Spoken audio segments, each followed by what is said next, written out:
Emily hurried through the busy airport, dragging her suitcase behind her.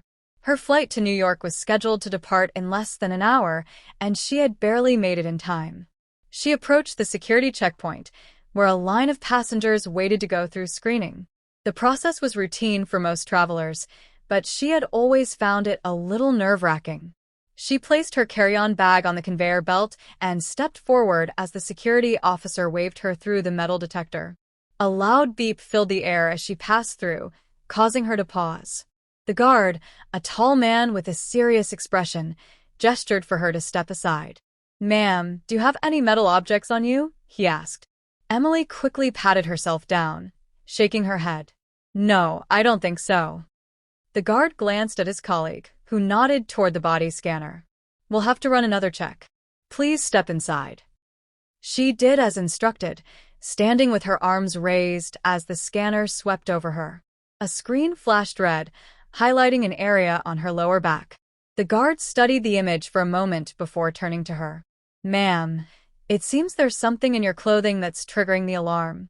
We may need to do a further inspection." Emily frowned, suddenly remembering the decorative metal clasp on the back of her dress. "Oh, it might be my dress. It has a metal design on the back." The guard nodded. "That could be the issue. Unfortunately, we need to verify that. Would you be comfortable stepping into a private screening room with a female officer?" Emily hesitated for a moment, but she understood it was standard procedure. "All right," she agreed, following another officer into a small, enclosed room. The female officer greeted her warmly and explained the process. "You don't have to remove your dress completely. If we can inspect the back where the metal is located, that should be enough." Emily turned around as the officer carefully checked the decorative clasp. After a thorough but professional inspection, the officer smiled reassuringly. "Everything checks out. You're good to go." Emily sighed in relief and thanked the officer before stepping back out into the main screening area. The male guard gave her a polite nod. "Apologies for the inconvenience. You're all set." She smiled, appreciating their professionalism. "No problem. I understand." With that, she grabbed her belongings and made her way to the gate, grateful that the minor delay hadn't caused her to miss her flight. Though the experience had been slightly nerve-wracking, she appreciated the thoroughness of airport security. It was a reminder that safety always came first. As she walked through the terminal, she checked her phone for messages. Her best friend, Jessica, had sent a text, "Hope everything is going smoothly. Can't wait to see you." Emily smiled and replied, "Had a minor delay at security, but I'm good. See you soon." She tucked her phone away and continued toward her gate, passing by bustling travelers, eager families, and tired business people. Emily took a moment to reflect on her journey.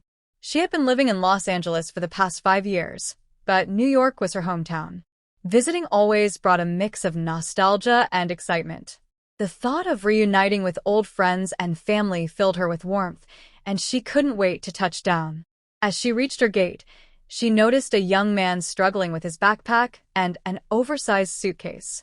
He looked frustrated as he tried to organize his belongings while balancing a coffee cup. Emily walked over and smiled. "Need a hand?" The man looked up, relieved. "That would be amazing. I didn't think this through," he admitted with a sheepish grin. Emily grabbed the suitcase handle and steadied it while he adjusted his backpack. "There you go." "Thank you so much," he said. "I'm Jake, by the way." "Emily. Nice to meet you. Where are you headed?" "New York. Visiting family. For a couple of weeks." "You?" "Same. I grew up there. I'm going to see my best friend and my parents." They chatted for a bit as they waited for boarding. Jake was from Chicago but had family in Brooklyn. He was a freelance photographer and often traveled for work. Their conversation flowed easily, making the wait time pass quickly. Soon, the gate agent announced boarding, and Emily took her seat on the plane. She had a window seat, and as the plane taxied down the runway, she felt a rush of excitement. The experience at security was now just a minor blip in an otherwise smooth trip. During the flight, she found herself lost in thought, reminiscing about childhood memories in New York. The winters filled with snowball fights, summers spent at Coney Island, and the endless city lights, that had once felt like magic. She closed her eyes for a moment, letting the hum of the plane lull her into a light sleep. When she landed at JFK Airport, she quickly gathered her bags and headed toward the exit. As she stepped outside, the crisp evening air filled her lungs. A familiar voice called out, "Emily, over here." Jessica stood by the curb, waving excitedly. Emily ran toward her, and they embraced, laughing like no time had passed. "You have no idea how much I've missed you," Jessica exclaimed. "I missed you too, and I have so much to tell you." They hopped into Jessica's car, ready to catch up on everything that had happened since their last visit. Emily knew this trip was going to be one to remember.